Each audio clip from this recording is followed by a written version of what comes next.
Olá pessoal, tudo bem? E essa semana a gente tem uma novidade. A gente vai sair um pouco do assunto de ração animal e vai começar a aprofundar um pouco mais na área de alimentação humana. Como extrusão é um processo só, a gente pode utilizar ele tanto para alimentação humana quanto para alimentação animal. Então o Portal R2S agora vai abrir um braço para alimentação humana e vai aprofundar um pouco mais nesse assunto. A gente já vinha fazendo alguns textos muito simples, muito discretos dentro do portal e agora a gente resolveu abraçar um pouco mais essa causa. Por quê? Nos anos 2021, 2022, eu acabei fazendo algumas consultorias dentro dessa área e eu vi que a extrusão dentro da alimentação humana ela está crescendo a cada dia mais. A gente precisa divulgar isso, a gente precisa falar um pouco mais disso para que ela se torne ainda mais vantajosa, ainda mais rentável e traga mais produtos, custos melhores para todos os produtos que elas estão fabricando. Então nesse primeiro vídeo a gente vai dar um passo atrás, vai rever toda a história da extrusão, desde o início dela até quando chegou no Brasil, e eu sou uma pessoa que me considero com muita sorte, porque a história da extrusão e a minha história profissional, ela se acaba se entrelaçando em um certo momento. Porque eu acabei trabalhando com uma pessoa que difundiu a extrusão aqui no Brasil e isso me levou até onde eu estou hoje, que é o Portal R2S e as consultorias, certo? Então vamos lá? A gente vai para aquele sistema onde vocês já conhecem, eu ponho a apresentação na tela para vocês e vou do lado explicando para vocês passo a passo.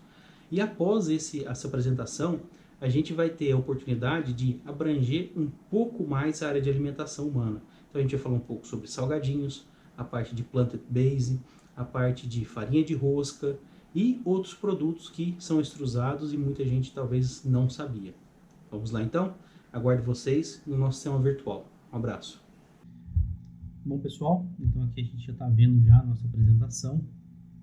Eu vou estar com o meu recurso técnico aqui porque a idade está chegando. E vamos falar um pouco sobre extrusão. Extrusão, como eu falei para vocês, ele é um sistema muito simples. Ele vai atender tanto a área de alimentos humano quanto a área de alimentação animal. Só que para a gente entender um pouco o que está acontecendo hoje em dia, a gente tem que entender se a gente está atrasado, ou se a gente está adiantado, ou se a gente está junto com as tecnologias que estão lá fora, certo? Então eu preparei essa apresentação, eu tinha feito ela o ano passado para a turma de Engenharia de Alimentos da UFMTM de Uberaba, e me veio um estalo essa semana. Eu estava preparando essa parte de alimentação, de snacks, de plant-based, que a gente vai falar bastante também, né? São as carnes vegetais extrusadas. E eu falei assim, não, nada melhor do que a gente começar a esse novo tema, fazendo uma explicação, voltando um pouco no tempo e mostrando como que começou os snacks, como que começou a extrusão e onde nós estamos hoje. Combinado? Então vamos lá. Então, extrusão na produção de alimentos e ingredientes, certo? Aqui eu aproveitei a mesma tela que eu tinha aproveitado na faculdade, na UFMTM. Então vamos lá, 2023. Como que foi o início da extrusão? Em 1930, a General Mills, que é muito conhecida hoje em dia ainda, ela em Minneapolis usou pela primeira vez uma extrusora de rosca simples na fabricação de cereal matinal. Então, o primeiro produto que a gente tem conhecimento, que tem propaganda, aliás, todas as propagandas que eu coloco aqui são da época, são fotos da época que eu acabei achando, foi o cereal matinal. Era basicamente milho extrusado, com um pouco de açúcar, com um pouco de sabor, feito numa extrusora monorrosca. Então, aqui a gente tem a propaganda dele, ele chamava Kix, ou Kiss, não sei a pronúncia direito, como que seria. Então aqui a gente está falando, ó, corn em malt sweet puffed flakes, ou seja, milho com açúcar maltado e flocos expandidos. New, different e delicious. Então, novo, diferente e delicioso. Aqui tem um textinho que a gente não consegue ler. Então esse foi a primeira vez que se falou em extrusão, 1930.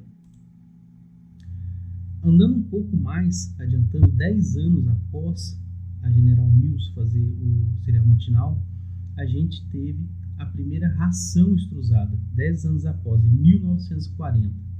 Então até eu coloquei ali, ó, o desejo para melhorar a aparência, a palatabilidade e a digestibilidade dos alimentos para animais levaram ao desenvolvimento da primeira extrusora de ração e assim foi criada a Gaines, o primeiro alimento de cão seco, moderno e amplamente aceito. Então a gente tem a propaganda aqui, ó, Gaines Meal Now, homogenized, ou seja, homogeneizado, que para aquela época era uma coisa assim fora do comum, e hoje a gente sabe que se não tiver primeiramente as premissas de boa moagem, boa mistura e um bom pré-condicionamento antes da extrusão, a gente não vai ter uma boa ração. Então tem algumas fotos aqui de como que eram as propagandas da época, né? Give your dog the meal of his life, meat, milk and fish proteins in more abundant amounts. Dê ao seu cachorro o alimento da vida dele com proteínas de peixe, carne e leite em quantidades abundantes. Então aqui ele falando aqui, ó, good taste, bom sabor. I never ate meal that could touch it, dry or moistened Gaines. Uma coisa aqui que é interessante falar, ele falou assim, ó, tem um bom sabor, que ele nunca tinha comido um alimento assim antes, seco ou úmido, né? Naquela época tinha muito alimento úmido já nos Estados Unidos para animal. Então, vamos avançar um pouquinho mais aqui. 1948, a gente tem a chegada do Cheetos. O Cheetos, na verdade, ele não é um salgadinho de uma extrusão convencional de extrusão. A gente vai falar um pouco mais desse salgadinho, que ele é um salgadinho que a gente chama de salgadinho extrusado, só que torcido. A forma como ele é feito, ele é diferente da extrusão convencional, onde a gente passa a matéria-prima por dentro do canhão e ele tem atrito entre a rosca e a camisa, e lá na frente ele sai um produto expandido. Nesse sistema, depois a gente vai falar com mais profundidade, a gente tem uma matriz, certo? Que ela vai girando contra uma rosca e esse produto ele sai pelas laterais dela torcido, então ele tem esse formato todo torcido, ele é um pouco diferente. A gente vai falar um pouco mais dele. Mas a criação dos Cheetos, o salgadinho, foi criada a partir do resto de queijo desidratado, que era a base alimentar dos soldados americanos. As sobras em grande escala após a Segunda Guerra foram misturados ao milho e extrusados, criando snacks. Então a gente tem algumas propagandas, o saquinho como é que era antigamente, as propagandas, o ratinho já existia desde 1948, e hoje a gente sabe que é um dos salgadinhos mais... E hoje ele existe nos Estados Unidos dessa mesma forma. Aqui no Brasil, eu não sei se ainda existe esse formato aqui no Brasil, tá? Porque ele é uma extrusora não muito convencional das que o pessoal utiliza. Eu sei que, se eu não me engano, a Yoki tinha esse salgadinho, certo? Era um salgadinho, se eu não me engano, uma embalagem roxa. Então a gente vai tentar achar ele e trazer para a gente conversar um pouco mais sobre esse tipo de salgadinho.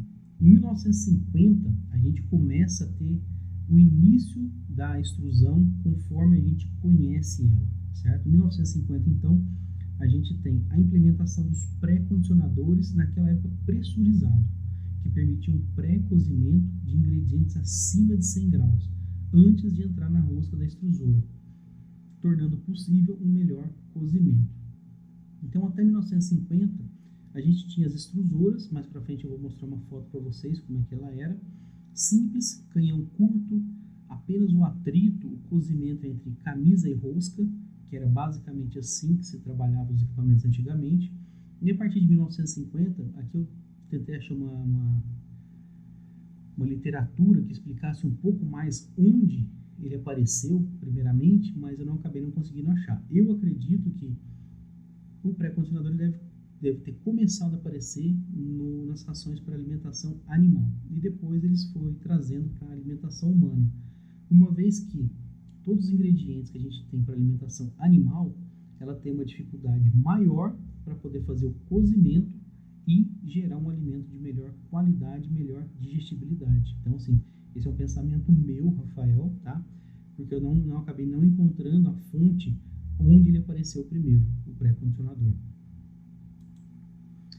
Bom, em 1960, já nos Estados Unidos, a gente tinha as primeiras PTS, as proteínas texturizadas de soja. O que foi aparecer aqui no Brasil somente em no início dos anos 2000, ou seja, é mais ou menos 40 anos de defasagem para dos Estados Unidos para o Brasil para esse tipo de produto. Então, assim, quando a PTS chegou no Brasil, eu estava praticamente começando a trabalhar com essa área, conhecendo os equipamentos. Então, tudo que tinha no Brasil antes era totalmente importado, nada nacional.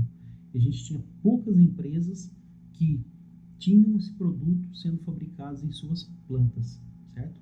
Então, assim, em 2000, a gente teve uma entrada muito forte de equipamentos chineses, e o que possibilitou a gente desenvolver tecnologias sino-brasileiras, digamos assim, onde a gente fez a junção das duas tecnologias para poder fazer produtos de melhor qualidade.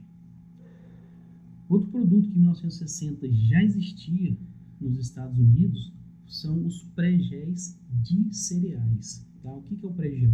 O pré-gel nada mais é que o milho ou arroz ou qualquer outro grão que tem uma quantidade boa de amido, onde ele é cozido, ele quebra as moléculas do amido dele para que ele possa absorver água mais facilmente e sem aquecimento. Então, em 1960 a gente já tinha esse produto por lá, e ele veio chegar aqui no Brasil também bem próximo dos anos 2000, um pouco antes do PTS, mas ele já vinha um pouco antes no Brasil, já porque com as monorroscas a gente já conseguia fazer um bom produto aqui no Brasil. Bom, pessoal, então vamos ficando por aqui. Essa primeira parte a gente encerra agora.